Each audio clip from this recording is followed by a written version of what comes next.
Est-ce que la droite a réagi un peu trop vite, notamment au sein de votre mouvement, notamment votre président, sur ce drame qui s'est déroulé ce matin à Annecy? D'abord, permettez-moi de vous dire évidemment la chose la plus importante, notre immense douleur et notre immense tristesse pour les victimes de cette attaque et notre espoir que ces petits puissent se relever des blessures qui leur ont été infligées, que les victimes pourront se reconstruire. Mais je voudrais vous dire aussi ma stupéfaction, mais vraiment ma stupéfaction d'entendre ce que votre journaliste vient d'expliquer, qu'on est en train d'organiser une sorte de polémique sur les réactions des uns et des autres. Oui, Éric Ciotti a dit sa révolte et son indignation. Oui, il a eu raison de le faire. Et oui, ce qui s'est passé est bien une conséquence de la faillite de notre politique migratoire. Parce que non, je suis en désaccord avec ce que dit votre journaliste à l'instant. C'est aussi un sujet européen, je me permets de le dire. Quelqu'un qui a obtenu l'asile dans un pays européen ne peut pas pour autant le quitter pour se promener dans toute l'Europe, sauf pour des raisons très strictes, le regroupement familial ou la demande d'un emploi. Il apparaît que cet individu n'avait pas demandé d'emploi, qu'il n'y avait pas de motif de regroupement familial. Il y a donc bien une situation d'incurie. Par ailleurs, il correspond exactement au problème que nous dénonçons depuis des années. C'est qu'il faut absolument aujourd'hui que les demandes d'asile soient effectuées à l'extérieur des frontières de l'Union européenne. Cet homme, venu de Syrie, il est passé par la Turquie où il a résidé longtemps. Il aurait fallu qu'il puisse demander l'asile en Turquie pour qu'il puisse lui être répondu là-bas s'il était éligible ou non à l'asile dans nos pays. Et alors, on aurait évité, bien sûr, des drames de cette nature. Donc je suis désolé, mais faire de fausses polémiques, s'indigner des réactions des dirigeants qui aujourd'hui dénoncent ce qui a conduit à ce drame, au lieu de s'indigner de ce drame, mais c'est révoltant. Et j'espère que tous les Français qui nous entendent se rendent compte de ce que et de ce qu'il y a d'absolument décalé par rapport à la situation. Il y a des enfants qui sont entre la vie et la mort. Et tout ce qu'on trouve à dire aujourd'hui, c'est que peut-être les Républicains ont réagi trop fort. Mais pardon, je suis désolé, mais je trouve cette situation complètement sidérante. Sidérante, d'abord d'inhumanité à l'égard des victimes et sidérante d'artifice à l'endroit de ce que devrait être aujourd'hui la réalité de notre débat politique. Ce dont on doit parler, c'est des failles de notre politique migratoire. Et ça nous concerne tous. Et ce n'est pas une question de parti.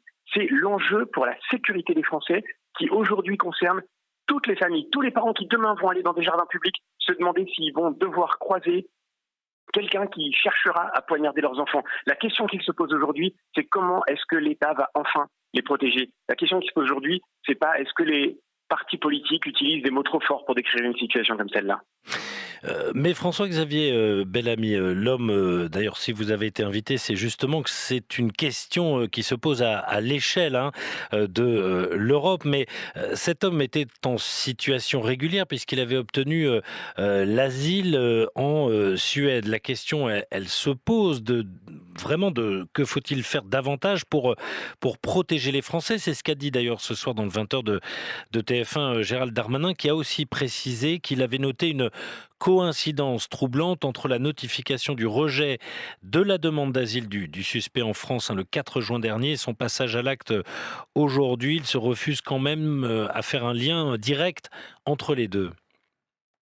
Bien sûr, c'est difficile d'expliquer encore aujourd'hui ce geste, ce serait difficile d'aller trouver dans les conclusions, mais vous voyez bien que si cet homme a refait une demande d'asile en France, c'est parce que effectivement le fait d'avoir obtenu l'asile dans un pays européen, contrairement à ce qu'on vient d'entendre, le fait d'avoir obtenu l'asile dans un pays européen ne vous offre pas la possibilité de circuler librement dans tous les pays européens.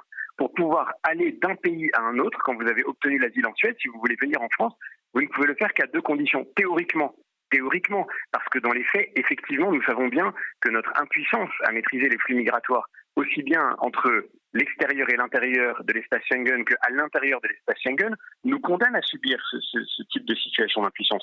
Donc la réponse, elle est très claire. Encore une fois, c'est celle que nous défendons depuis des mois, depuis des années maintenant. Il faut que les demandes d'asile soient effectuées à l'extérieur des frontières de l'Union européenne. Il faut qu'une personne qui demande l'asile, quelqu'un qui quitte la Syrie, qui quitte l'Afghanistan, qui quitte des pays où il est en danger, ne passe jamais directement, évidemment, de son pays d'origine au centre de Paris. Il passe par des pays intermédiaires qui sont des pays stables.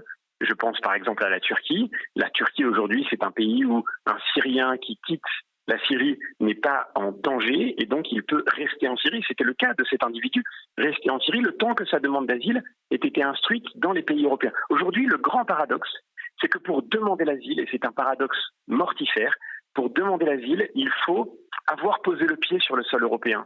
Et ça, c'est une espèce de folie, parce que d'abord, c'est une prime à l'illégalité, on encourage les gens à violer nos lois pour pouvoir demander un droit, et deuxièmement, évidemment, c'est ce qui fait que notre procédure d'asile est détournée massivement.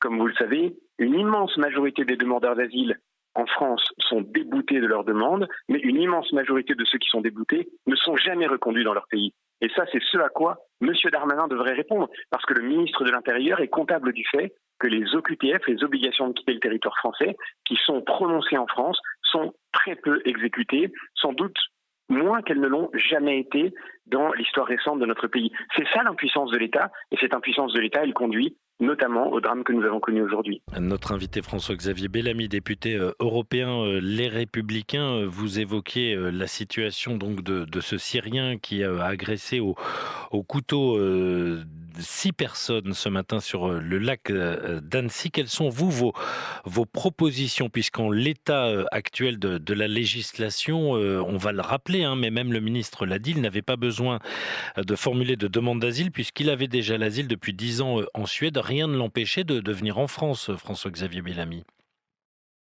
Non, encore une fois, je le redis, une personne qui a obtenu l'asile dans un pays européen ne peut circuler dans d'autres pays européens que sous certaines conditions précises qui n'étaient manifestement absolument pas remplies dans le cas d'espèce. Nos propositions, nous les avons formulées tout récemment à travers 2 textes qui ont été déposés sur les bureaux de l'Assemblée et du Sénat par Olivier Marleix, Bruno Retailleau et Éric Ciotti. 2 textes qui contiennent l'un une proposition de loi et l'autre une proposition de réforme constitutionnelle pour faire en sorte que l'État puisse se réarmer face aux défis majeurs de l'immigration illégale. Et l'un des enjeux, je le redis, c'est de faire en sorte que ceux qui veulent demander l'asile en Europe doivent le faire à l'extérieur de nos frontières. Il faut que, oui, c'est une chose très différente d'ouvrir sa porte à celui qui a demandé l'entrée et d'avoir pu choisir ceux qui étaient éligibles à notre solidarité. C'est une autre chose de ne pas avoir de porte du tout parce qu'on n'a pas de mur et qu'on a le sentiment que qui que ce soit peut rentrer sur le territoire de notre pays et s'y établir durablement sans avoir rien demandé. Et aujourd'hui, d'une certaine manière, et c'est aussi la proposition du gouvernement sur la question des métiers en tension, en disant que nous allons régulariser des immigrés clandestins dans des secteurs en tension. Nous voulons, en fait, l'État, le gouvernement veulent offrir une sorte de prime à l'illégalité. Si vous avez réussi à rentrer en France sans y avoir été autorisé, eh bien vous pourrez y rester et nous vous accorderons les papiers pour pouvoir le faire en toute légalité. Nous proposons exactement l'inverse. Nous proposons de faire en sorte que on ne puisse rentrer en France que si on y a été légalement autorisé, qu'on ne puisse s'y établir que si on a demandé préalablement d'entrer. Et je crois que c'est la condition aussi d'ailleurs pour pouvoir mettre fin à tous les drames qui entourent notre continent. Je pense par exemple à tous ces drames en mer Méditerranée, parce qu'effectivement aujourd'hui, notre passivité, notre impuissance publique face aux flux migratoires illégaux, eh bien, c'est évidemment ce qui constitue l'aspiration, l'appel d'air qui entraîne des gens vers les rives de l'Europe avec l'espoir qu'ils pourront s'y établir durablement. Et c'est ça d'ailleurs la condition du business des passeurs qui font évidemment leur profit sur ces drames et sur cette traite d'êtres humains qui prospèrent à nos frontières. En quelques secondes, pour terminer, François-Xavier Bellamy, dans le cas précis, il faut une législation européenne, une législation française à elle seule ne suffira pas. Et dans le cas de cette personne aujourd'hui, ça paraissait quand même impossible à deviner, aucun antécédent judiciaire, une situation régulière, je le rappelle, avec une demande d'asile obtenue depuis 10 ans en Suède, ça paraît difficile de faire un procès d'intention à qui que ce soit. Il faut évidemment, en parallèle du travail que nous aurons à faire en France, il faut bien sûr une législation européenne qui notamment harmonise notre droit d'asile. Vous voyez bien que cet individu, il avait demandé l'asile en France en parallèle de l'asile qu'il avait obtenu en Suède. On ne peut plus vivre avec des régimes d'asile qui soient à ce point différents. Et c'est la raison pour laquelle je suis actuellement en Italie. Nous réunissons notre groupe politique pour travailler sur les sujets migratoires avec nos amis italiens. Ce sont des sujets qui sont absolument majeurs.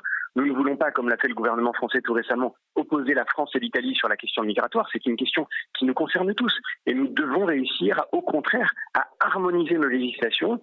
C'est ce que nous allons faire à travers le pacte asile-immigration qui est négocié en ce moment dans les institutions européennes pour faire en sorte que demain, effectivement, les frontières extérieures de l'Europe soient mieux défendues face à l'immigration illégale